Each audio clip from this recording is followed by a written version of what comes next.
আসসালামু আলাইকুম। আপনারা সবাই কেমন আছেন? আলহামদুলিল্লাহ আমরা সবাই ভালো আছি।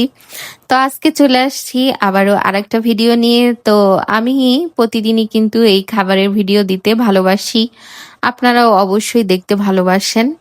তো যাই হোক, আজকে কিন্তু আবার আরেক রকমের খাবার নিয়ে চলে আসছি, যে খাবারটা আপনারা দেখলে খুবই পছন্দ করবেন।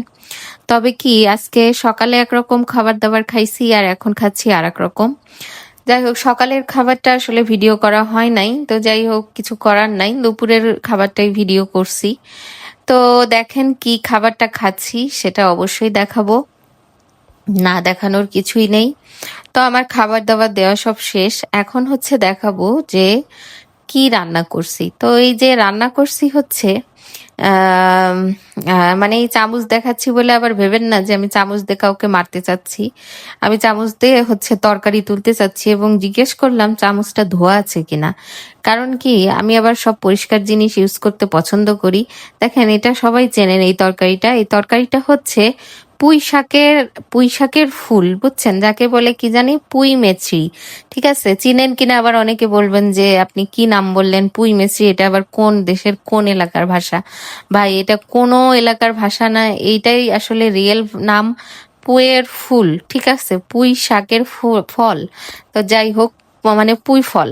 তো এখন হচ্ছে যেটা দিচ্ছি সেটা হচ্ছে কি লাউ ভাজি। লাউ ভাজি, আমি কিন্তু লাউ গোল গোল করে ভাজি করছি, মানে বেগুন যেভাবে ভাজি করে ঠিক সেভাবে। তো যাই হোক, আমি আগের দিন বলছিলাম যে আসলে সবকিছু ফ্রাই করা খুব সহজ। তো এই যে লাউ ফ্রাই, এটাও কিন্তু খুব সহজ এবং আমি খুব সহজভাবে ফ্রাইটা করে ফেলছি। তবে অবশ্যই এটার জন্য কিন্তু খুব কচি লাউ হতে হবে, ঠিক আছে? তো এই যে এখন আপনাদের ভাইয়া বলতেছে খুব ভালো হয়েছে। সে তো যা খায় সব বলে খুব ভালো হয়েছে। আল্লাহ জানে কতটা ভালো হয়। আমি তো মাঝে মাঝে ভালো পাই। তো আল্লাহ, এই মুহূর্তে কেমন হয়েছে বলতে পারবো না, তবে খেয়ে দিয়ে তো অবশ্যই বলতে পারবো যে কিরকম হয়েছে। অবশ্যই আমার খাওয়ার অপেক্ষায় থাকেন, আমি তো অবশ্য খাবো এই যে একই জিনিস, তখন আমি বলবো। তো যাই হোক, এটা কিন্তু পুয়ের ফল আলু দিয়ে রান্না। তো আহ, আর হচ্ছে লাউ ভাজি। তো এই তো আসলে কি, পৃথিবীতে আমার মনে হয় খুব সহজ রান্না হচ্ছে শুধু সিদ্ধ খাবার খাওয়া।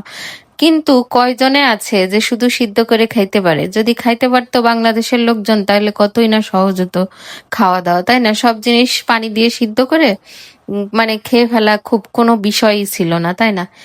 কিন্তু এখন এই জিনিসটা রান্না করতে হলে হলুদ দাও, লবণ দাও, মশলা দাও, কাটাকাটি করো, বহুত ঝামেলা। তো যাই হোক, এখন হচ্ছে আমি খাচ্ছি। আমি খেয়ে অবশ্যই রিভিউ দিব যে জিনিসটা কেমন হয়েছে, মানে পুয়ের ফল রান্নাটা কেমন হয়েছে। রান্না আসলে করি নাই, এটা চচ্চড়ি বলে। তো যাই হোক, আজকে যে দারুণ একটা চচ্চড়ি, সেই চচ্চড়িটা কেমন হলো অবশ্যই এটার রিভিউ হবে। এই যে বললাম যে ভালো হইছে। তো দেখা যাক কতটা ভালো হয়েছে। তারপরেও আমি তো বলছি ভালো হয়েছে। এর মধ্যে হচ্ছে বোম্বাই মরিচ নিছি। তো বোম্বাই মরিচ দিয়ে হচ্ছে খাবো, কারণ হচ্ছে আমি খেতে পারতেছি না। আমার মুখে যখনই স্বাদ থাকে না, তখনই আমার একটা বোম্বাই মরিচ লাগে, কিছু করার নাই। বোম্বাই মরিচ বললে আবার সমস্যা সবার। তো সবাই ভালো থাকেন, আল্লাহ হাফেজ।